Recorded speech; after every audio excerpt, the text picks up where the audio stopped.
Na bando kaka surprise nzoka surprise angonde ya Pierre Tombali susu ya Solange Mindondo yesoyo bopambo makaka tout ça là ndé babiloko aboye ke to leka na TV to finga na to ba n'importe quoi. Je ne pense pas que c'est important. Na baninga nyonso biso ba artiste tous en confiance. Tous en confiance, so muninga to sala eloko kolinga te oloba loba mabe avant mono le kambuté.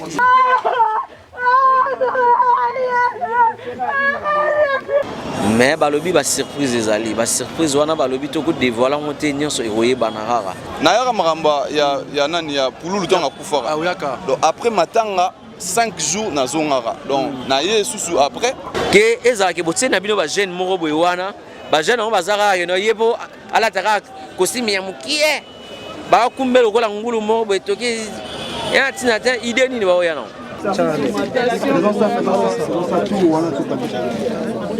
Totik la mikolo ba age lembi totik la bonso ba charge te ba mikolo nyonso wana ba ko loba po ba décourager biso ba jeune mais biso to landango te ba makambo fo a NTPC sala ka yango mais soki bato musu ba se retira moi muke na NTPC za suite ya ba dirigeant ya NTPC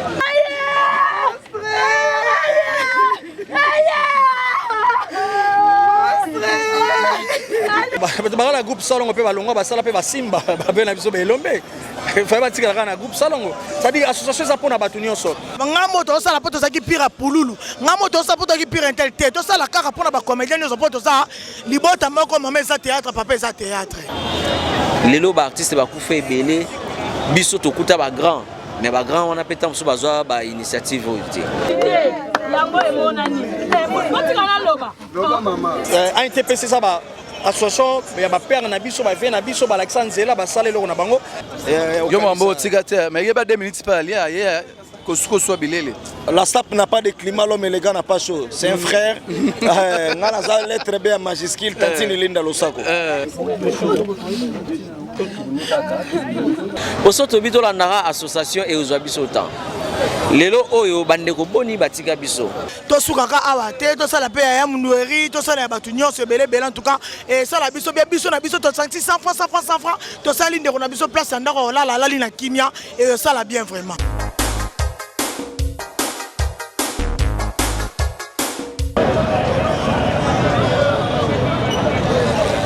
Non, d'abord je tiens à remercier infiniment les organisateurs, ceux qui ont passé ma pensée dans l'ICAM où ils ont mis sa fierté, surtout la manière dont ils fonctionnent. L'initiateur, il y a idéo, il y a pensé, il y a vraiment pour remercier, il y a pour pousser vraiment de l'avant. Donc pour moi c'est vraiment une très grande joie parce que Chiko Pouloulou, qu'on se le dit, c'est parmi ces gens qui ont basculé le monde artistique d'Abisso. Ils ont laissé un grand nom. Alors, biso famille naye, biso bandeko naye, biso ba oyaye, to décider to ça la œuvre oyo. Œuvre oyo c'est pour lui rendre hommage, c'est pour lui dire que Chiko Pouloulou tu es un grand. C'est pour lui dire que Chiko Pouloulou tu représentes beaucoup pour nous monde artistique. Alors nous venons te rendre ces grands hommages. Alors na Osenga on dit qu'on rassemble le théâtre na makamune c'est maboy na otolo bango eza facilité. Eza facilité, ce n'est pas eloko moko to la to la mugi to sangani boy non. Déjà c'est quelque chose de grand. Ngana rolinga cette pensée etikala unique to zala na bomoko na makamune tia boy. Parce que webi to a trop critiqué, to za bato to za plus dans analyse inutile dans mamozanga zanga tina. Mais na biloko important boy to relever la rappel la tête ça soignerait aussi notre image. Alors que l'âme de Chiko Pouloulou repose en paix, nous irons pour Tchela et Pierre Tombal Luana, c'est pour lui dire simplement qu'il est grand et qu'il représente beaucoup pour nous. C'est une main de moins dans le monde du théâtre. Nous l'avons aimé, nous continuerons à être, penser à lui.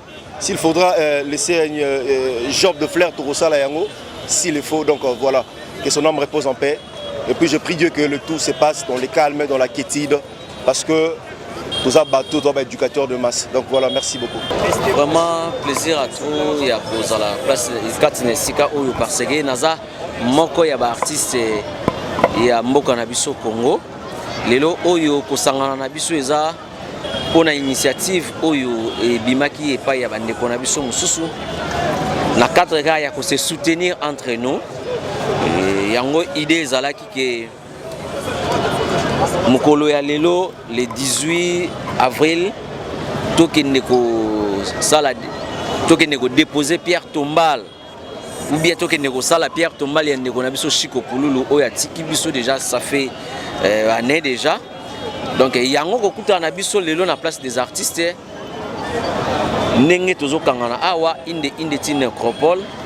Mais balobi ba surprise ezali ba surprise wana balobi to ko dévoiler monter nyonso eroye banarara yango to sangani awa pona kokende ko poser pierre tombale ya ndeko na biso Chico Pululu omoni wana nyonso so to landi yango seke to kosungana te so to landi eloko wana to kosungana te tozo sala yango etant que artiste et puis en dehors ya ba association to yebi entre nous qui amitié autour à la rango na mutu yebi ki na mutu boye tozalaka bien na mutu boye zalaka boye osoto bito la ndara association et ozwa biso temps lelo oyo bandeko boni batika biso tala initiative oyo ya kubanda ba Pierre Tombal e bandaki pa bandeko na biso ba utaki kosimba comité otole ka bandeko Gabriel ba Piron Lombas ba Lema bana tout ça relève bandeko mususu bazui ba Christian Shoga ba Fatou Kayembe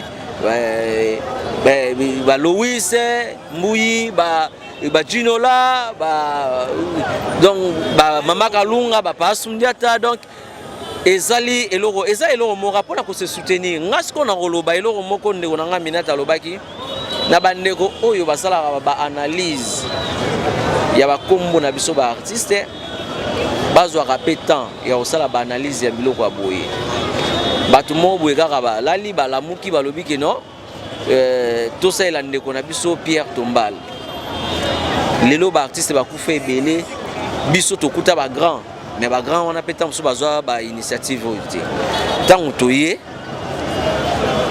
ba ndeko idée pesa mi to sala ba makambo eza ba makambo ko encourager au lieu que ezalaka moi ba futilité moko ata ba ndeko kutu donc discussion moko zanga na ngotina muto azwi pena temps te caméra na ye abana koloba intel eza propreté donc toi bande ko na bino soki mabe ezali na place to le gara na ba internet benga ta ndeko wana so za numéro te luka mutu oyo aza numéro na ezala kinini botika boy donc ba initiative ya ko encourager yango lelo oyo eza Chico Pululu bande ko bakufa ebele to yebi ke bazolo bango bongo bino kaka lobi pe kolala kolamuka tant suspect kozala to kanisa pe bandeko mususu to kanisa bandeko mususu e kozala bien vraiment initiative eza très bien bon eza nango vraiment bon côté idée à NTPC d'abord eza dans ko sangisa ba artiste ya mabe eza siko tant suna bato bazali boso na biso po ba makambo oyo eza ba makambo oyo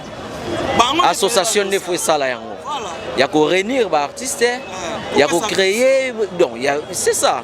Parce que ANTPC pesa na groupe WhatsApp. Mais ils ont battu sous na kati bazate. Ba misu ba kita po anini. Tamso mona ba masolo mo boy comme ora. Oliaki nini yo? Ah, na kati association to yesu na makambo oliaki nini o melini. Donc eza propreté. Ba makambo fo ANTPC sala ka yango. Mais soki batu musu ba se retira moi muke na ANTPC za suite ya ba dirigeant ya ANTPC. Mais ngana websa bango baluka moyen ya ko associaka ba jeune oyo bazana vision ke ezala ke botsena na bino ba jeune moko boy wana ba jeune on bazaka no yebo ala taka kosimi ya mukie ba kumbelo kola ngulu moko boy toki ya tina te idée nini ba oyana bazana ba initiative te bazoyana bangoka kolandaka ba mikolo musuna sima eza propreté bango balingi oyoka te ke no batu ba kuta na place intel boy mwa mukie ko bima wana wana biso muso atali su to kozala te wana basangani entre bango kasi c'est ça musala oyo ANTPC ko sala s'il y a un problème et bengi no bandeko wana bazana problème yaka nano mais bino makamuni so ezake boko sangisa bango te bo bengi nano moko na kwena ye après boluki terrain d'attente moko boye pour que bosangisa bango bopesa conseil pe likambo esila mais na mitso ndungu eza mais soki moko akufi a NTPC bimi mais tant ba problème eza a NTPC mona te donc wana vraiment des apena ma yobo solo Bindula. Ah ouais. Calme. Arrêtez votre monio. Ah ouais. Tu regardes l'artiste. Hein? Une de soutenir l'artiste. Zoom. Zoom. Là, on va rendre. On va au tigre musala on peut voir là. Non, mais moi exacté. Donc les leza ma Pierre Tombal donc on a plus beaucoup de mots à dire donc tu regardes toi assister dans bagi na roya. Na yepo na maramba ya Pierre Tombala ya master donc voilà c'est fois je ne zara juste rap par moi Pierre Tombala master mais na ye maramba Pierre Tombala so monima marambo eleki o mona mana zu avion na ya maramba ya nani ya pululu tonga kufara ah uyaka donc après matanga 5 jours na zongara donc na ye susu après quelques jours so lukingo mona no ngate donc na zonga na d'abord merci na batuto presse na ba diaspora baza na poto bandeko na biso et puis ba collègues artistes tout oyo baza de cœur na biso pona ko kanisa lisusu ndeko na biso Chiko Pululu oyo asala musala na ye na moment na ye nzamba benga ye alors ils ont là biso surtout les autres allez juste pona ko poser Pierre Tombal na ye tant qu'artiste pona ko laksa muro wana et ça ngona nenga polémique té ya Dadi Kambala dans la qui vraiment moi déplacement mouké ils en nenga mabete et puis na oya Pululu le rôle kutinga na zana kin to saliga nengene senga qui entre nous les artistes et na organisation poto kuta na lelo poto ke ndokota Pierre Tombal et sika bakunda ki donc voilà ils en nenga kuta mabete donc je pense que moni peut en siluzo la outil mikilaye et ça lit bien pour na makambango bandeko musubaye ba minute tout consort et puis ba asiluzo ba kanto Fredar bazana biso ba José de Londres bazana biso donc basena bango tout yango mona ke senga ki noir par rapport vous comprendre yo mambo tigate mais yeba 2 minutes pas ali la SAP n'a pas de climat, l'homme élégant n'a pas chaud. C'est un frère. Ngana lettre B à majuscule, Tantini Linda Losako. Donc, oyebi muto yami quand même. Voilà, sans polémique, toye marambo anati. OK. Ensemble, na bino bo na toujours pour na biso, pour na kolaksa muruana. Faut pas ça image na bato batala ka biso ko voilà. Non to bandi na eta, to bandi ba banda de bangambo DG banda karati. Fatou miracle la banda ki na abanda na masirika, eza makambo asikata. Et ça fait miracle de abandon na Sirika les amis de manager biso pe to salaka wana to contribuer to salela ki manager afar pe salela ki visa et ça makambo za sikate ça makambo banda kala mais initiative et ça makambo bon moko déjà vandisa ki makambo c'est-à-dire après et ko bima ba rapidité ba sali eloko ya Dadi Kambala ezaki pe pas mal et les cas qui bien biso pe to ko relève ya Chiko Pululu c'est-à-dire tout ça et belé tout ça pena belé ba organisateur tout ça ba gesho spoon tout ça ba mayonnaise ba Junior Lanza di soso pembe tout ça ba Sundia Tabazali ba Jerry Lewis ba Jerry Lewis ba banani ba tout ça vraiment belé ba Sundia ba Jerry Lewis ba Modero ba vie de loin ba Mama Kalunga vraiment tout ça et belé ba Fatou Kayembe tout ça vraiment et belé tout ça ba organisateur tout ça l'équipe de base tout ça qui soudé pour na to meka ko réaliser et loko voilà ba tu peux pas dans un groupe salongo ka ba tu ba na groupe salongo pe ba longa ba sala pe ba simba ba be na biso be lombe fa ba tika na groupe salongo ça dit association ça pour na batu nyonso biso association na biso yango eza association ba jeune bomoko et dans association na biso bomoko o eza association ba jeune voilà ça dire que a NTPC ça ba association ya ba père na biso ba vie na biso ba Alexandre ba sala eloko na bango biso pe na ba idée na biso to bakisi pe un plus car rapport na théâtre matin de l'avant na mbongo l'équipe qui gagne ba bibi ba kotisaki ça dit bato biso to tanga plus l'équipe qui gagne za bato yo ba pesa ki mbongo biso te ba organisateur to ba biso to za équipe qui gagne non c'est vous bato bo pesa mbongo nde boza l'équipe qui gagne so bino bo pesa ki te biso to za nil ça veut dire bino l'équipe qui gagne na bolingo na bino na volonté na bino bo laxi na ndenge na ndeko na bino bozaki na ndeko na bino Chiko Pululu voilà c'est à dire On est là, tous qui na cimetière, bon mon surprise, bon mon ndenge batu ba kosola ba spectacle ndenge ezala par rapport. Voilà. Ba pression na nga eza que c'est une bonne chose d'abord. Ba continuer en tout cas ba lembate et puis na kosenga na batu nyonso oyo ba lingaka trop ko critiquer biso na ba initiation boy en tout cas bo féliciter quand même biso et ça la bien.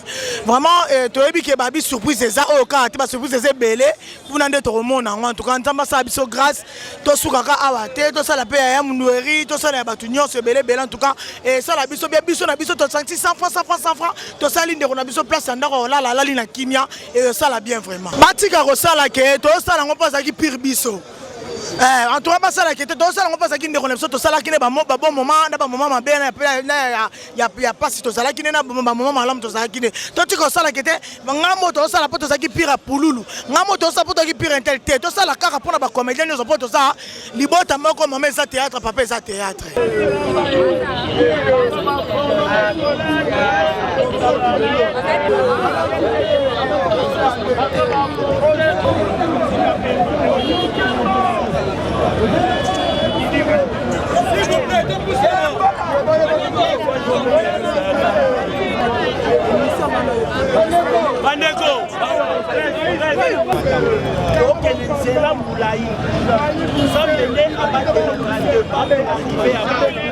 Moi j'aimerais que tout ça là, depuis la soupe à prière, on fait ça. On va prier.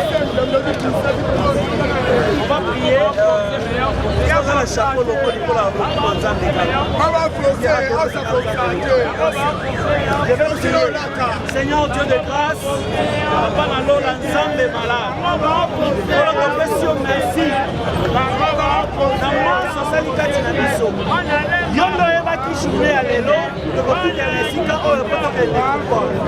Seigneur, sois devant de nous comme conducteur, derrière nous comme protecteur. Ni incident, ni accident au nom de Jésus. Seigneur Jésus, le Seigneur qui mène à où mais là, ici quand on prend ici quand on met la place de vos hommes ensemble.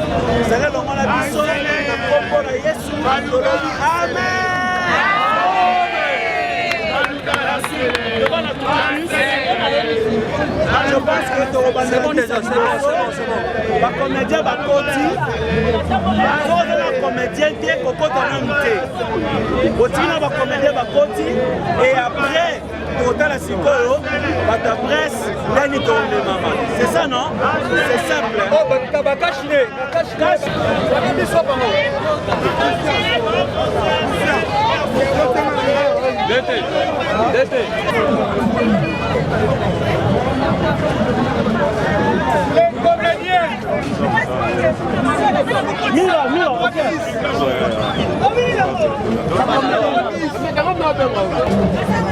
Comment ça comme comédien? Non.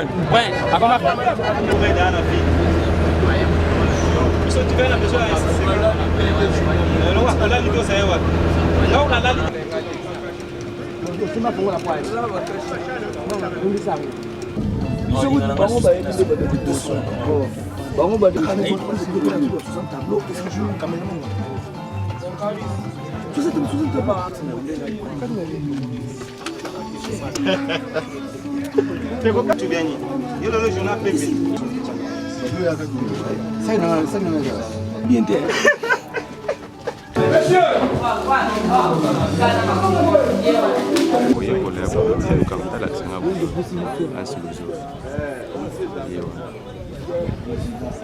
Hervé.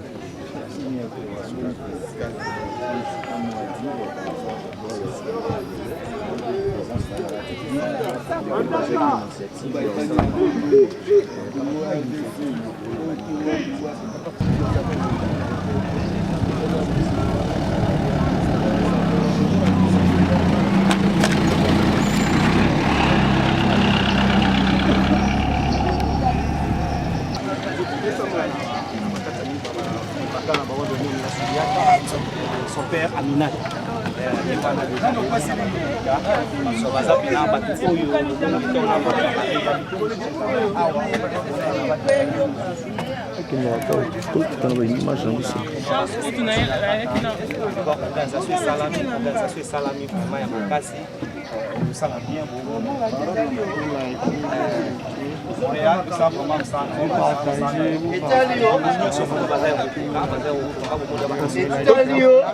qui t'a insulté.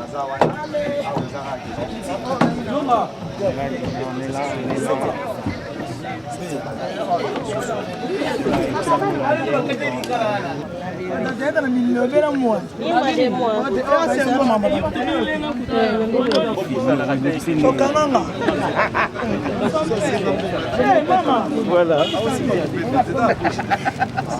Naturel.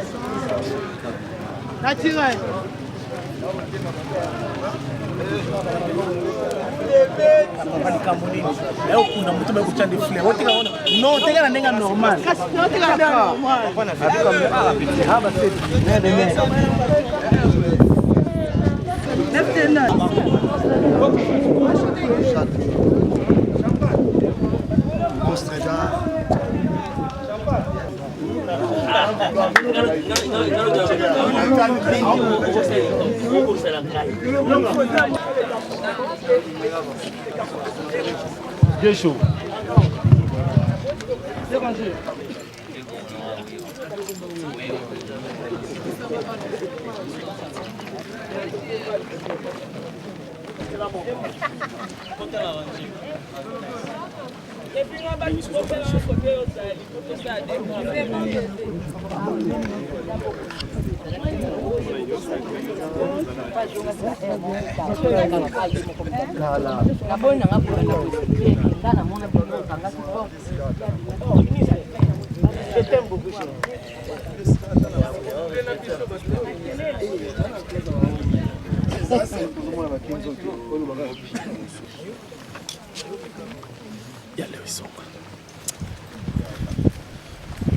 Dévoiler des bozongi.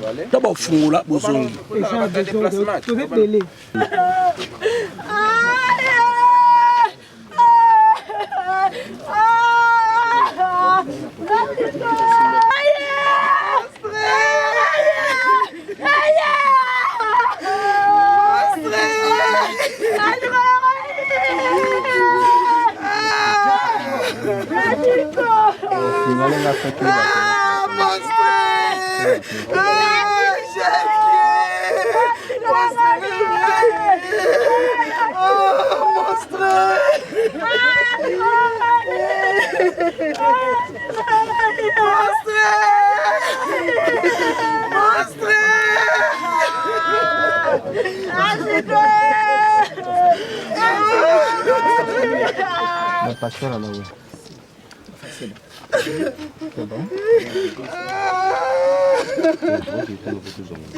Papa Chico Lumbu-Jacques, et aujourd'hui c'est la date du dévoilement de sa pierre tombale et qui n'est rien d'autre qu'un signe honorifique que la famille a fait. Et ces gestes montrent que notre cher papa Chico Lumbu-Jacques est gravé dans vos cœurs et il restera inoubliable. Et raison pour laquelle vous avez fait ces gestes, vous avez construit la pierre tombale, vous avez construit sa dernière demeure physique symbolisée par la pierre tombale. Et voilà, notre cérémonie va se dérouler de cette façon. Nous allons laisser la parole au pasteur. Depuis le mois de décembre, l'année écoulée, tu as préféré d'accomplir ta parole selon Ecclésiaste chapitre 3, verset 1-2. Il y a un temps pour naître, un temps pour mourir. Et aujourd'hui, nous voici devant ce signe honorifique. Nous croyons que son âme n'est pas ici. Et nous croyons que son âme serait tout dans la paix là où il est. Mais dans cette cérémonie, nous voulons que ta présence puisse être avec nous, afin que tout ce qu'on fait par ta Seigneurie soit écarté, soit éloigné au nom de Jésus-Christ de Nazareth. Assiste-nous, Seigneur mon Dieu, dans tout ce qui va se passer dans cette place, afin que cette mémoire reste inoubliable, Seigneur, dans nos cœurs. Prends contrôle en tout et pour tout pour ta gloire. Au nom de Jésus-Christ, notre seul Seigneur, et ressuscité de mon Jésus-Christ de Nazareth, nous avons ainsi prié en disant Amen. Amen.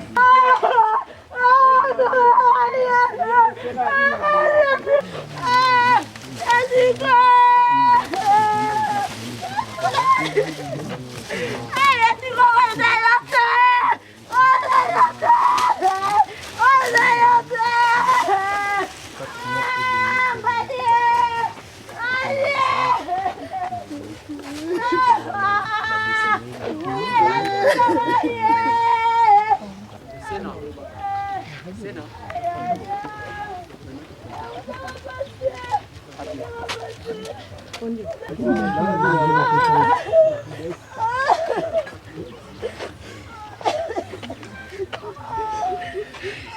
Qui a besoin de déposer la jette de fleurs? Non?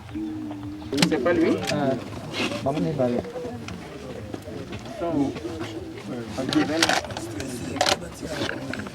Ils prennent que des photos de souvenirs. Hein? Juste, ils sont là. L'autre peut passer de l'autre côté. Voilà, les photographes.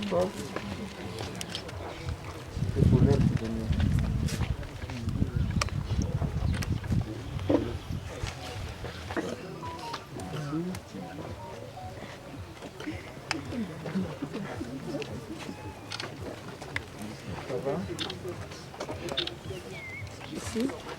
Oui, oui, ici. Au milieu, ici.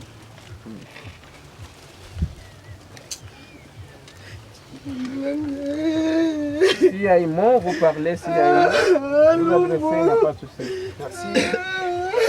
Jacques Lumbu Chico Pologo. Vous avez témoigné et pas naïo. Et tu as besoin de mosala moko. C'est pour dire que tu es que dans mon souvenir, au Cabo, on a parce que l'artiste ne meurt jamais. Tu deviendras à jamais à travers tes œuvres. Parce que l'œuvre est qu'on la place. Vous avez toujours la toujours naïo. Parce que nous faisons l'œuvre de l'esprit. Ensemble, nous avons toujours. Merci. Et pour avoir profité de cette occasion, pour nous colloquer, pour nous démarche, pour nous faire mais ensemble avec vous, on a voulu aussi voter sur le dossier là de après la ensemble avec vous. Et ça a été une surprise pour Bissou surtout. Nous quand on pensait à Pouloulou, avec vos contributions, on s'est dit on peut faire d'une pierre deux coups. Et on a pensé à faire quelque chose au bout des coups aussi pour vos accompagnements. Donc il est ici là autour de ça nous surprise. Oui bah qui n'a pas eu contribution à Bino. Qu'est-ce que nous avons pensé comme surprise tout ça là. Il y a plein de choses sur Batika Bissou. Et puis tout ça l'acheminement on a appris pour les autres sur l'Inza Bassou de Bissou. Merci.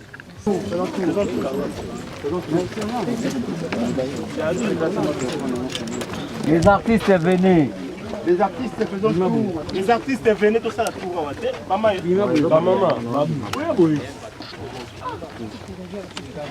Passez vite s'il vous plaît. De notre très cher Ngolomingi Solange Mindondo. Et aujourd'hui,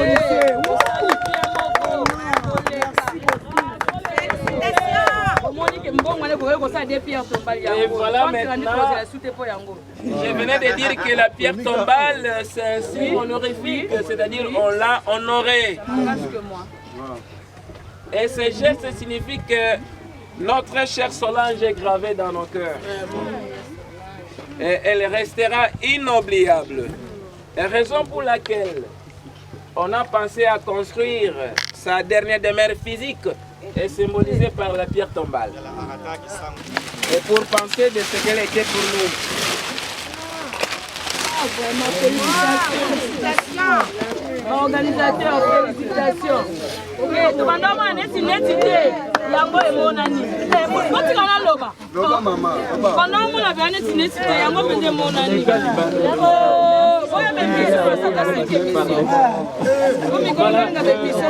S'il vous plaît, est-ce que les artistes, la famille, est-ce qu'il y a quelqu'un qui a un mot? Oui, la famille. Oui, la famille. Oui, la famille est là. La famille. Silence, s'il vous plaît. Non, je pense qu'on doit commencer par la conclusion. Et seul le nom de Jésus soit glorifié. C'est lui le maître des temps et des circonstances, c'est lui qui donne la vie. S'il vous plaît. Il est décidé à faire pour le Roland. Voilà le basus na wazali c'est la vie parce qu'on a vu à nous interdire de sortir. Mais na bino ko boza vivant na acte bosali. Et puis il na aussi félicitations mais o matinga na motema eza momo kwa mokie. Félicitations à moi mine. Moi on vous remercie. D'abord merci au très haut qui nous a tous donné cette intelligence, cette bonne volonté, cet amour. Et merci à vous les artistes. Hier j'ai parlé aux artistes, à certains artistes qui ont mal fait. Excusez-moi que je vous le dise ici aujourd'hui. Et aujourd'hui je vous félicite et je vous demande merci. Et bien au nom de toute la famille Ngolomi, puisqu'on m'a mandaté, par ma propre bouche, nous vous disons merci. On n'a donné aucun. Vous avez pensé à votre soeur, votre frère, votre mère, votre petite fille, votre amie. Et vous avez dit, je n'oublierai jamais le terme que tu as utilisé de l'autre côté, que au travers de l'œuvre, moi par exemple, comme me dit mes condoléances, je peux dire, ah, j'ai déjà enterré la soeur, c'est fini. Mais vous, quand vous tournez, ah, tout ça là qui a mon aïe. Quand vous allez, ah, bon, là qui a mon aïe, peut-être dans votre la sous image, en tout cas, le mot aux clés, aux socles, ils ont merci. Continuez à faire ceci. Encouragez ce genre de personnes, ce genre d'initiatives. Arrêtez de faire autre chose. Faites ça. En tout cas, je ne sais pas. Je ne sais pas. Moi qui aime bien parler devant le plétoire, aujourd'hui je suis taciturne. Les mots, ils ont sauté. Sinon, merci. Je vous promets de vous aider et n'oubliez pas non plus son groupe. Encore une fois, merci. Je crois que c'est tout ce que je peux. Bravo. Bravo.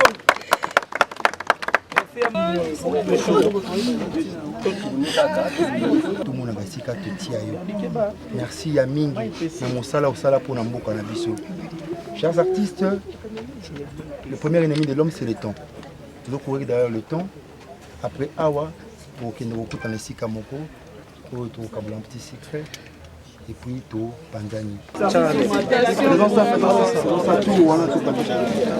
Marie-Jade.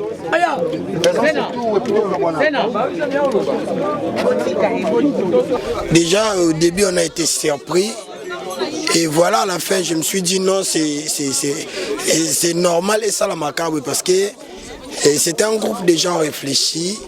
Et Zaki groupe ya battement bazaki tellement rempli d'amour et Kouké Kubo Takabo. Donc sincèrement on est fiers de vous. Bateau organisé locaux. On est vraiment fiers de vous et tout ça là ndé babilo kwa boye que tout les canaux TV, tout fingana, tout n'importe quoi. Je ne pense pas que c'est important. Ce qui est important, ils ont des surprises à boyer, ils ont des gestes à boyer. Voilà la famille. Merci, c'est pas un geste. Et je dis bravo aux artistes. Parce que Nabi Somoko Bandeko artiste, tout s'attendait que tu aies une surprise. Tout zangi oloba. Donc, Biso Bandeko Nabino artiste, tout le bika, on est fiers de vous. On est fiers de vous. Non, le barak, Nabaninga Nyoso Biso artiste. Tous en a confiance. Tous en a confiance. Ce mounouga do sale loko kolingate o loba mabe avant mon les kambuté. Ngana sepelika beaucoup plus de féliciter. Artistes nyonso au bazan Europe. Partout artistes comédien nyonso place bazali o ba pensaki na continue de 10 francs 20 francs na bango pour tout ça ba œuvre. Merci Nabino. Merci Nabino, merci Nabino bolingonde yango wana. Tout ce qui est mikolo ba ajelembi, tout ce qui est ba charge te. Ba mikolo nyonso wana ba ko loba pour ba décourager biso ba jeune. Mais biso to landangote. Tout ça musala. Mon lelo fier na biso. Ki ba mon ba ndeko na biso, amoni ya na biso. O bato ba travailler na ye mingi, ba collègue ne comme to wana ba vie o banana ya Solange ba tête akala. Même kuna balen. Vous comprenez?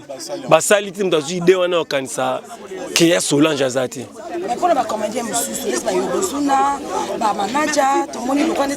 Bon, ndeti manager déjà, les amis à manager, à l'époque, on a pu organisateur, tout ça, là, manager, na Kitambo, Pierre Tombala, manager, salon na Kitambo.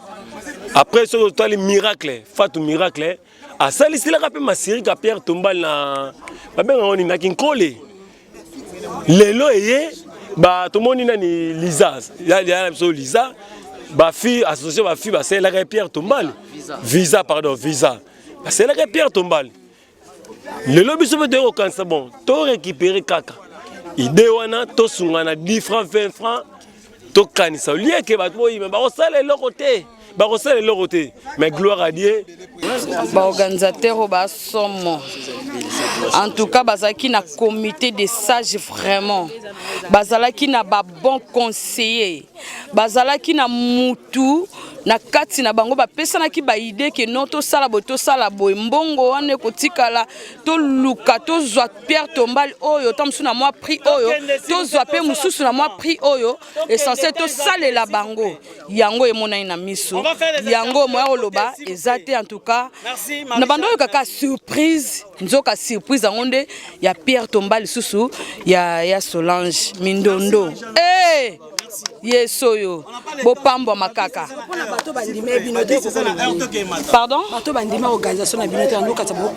tenga mpe na ndima ye te nga kutu tuna vie na ngai oyo na Lewis nalongwaki nakita ikutu ye nakita ye mpenza bayelanda ngai su na peve ngai bino nono ka mbala mo bokotisa biso boye ndeni me na ndimi bango baumela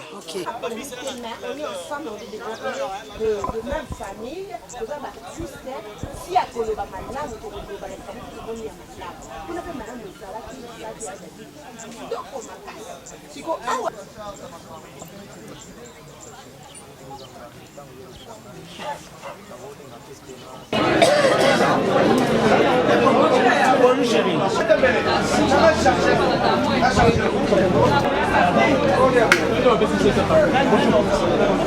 Merci beaucoup.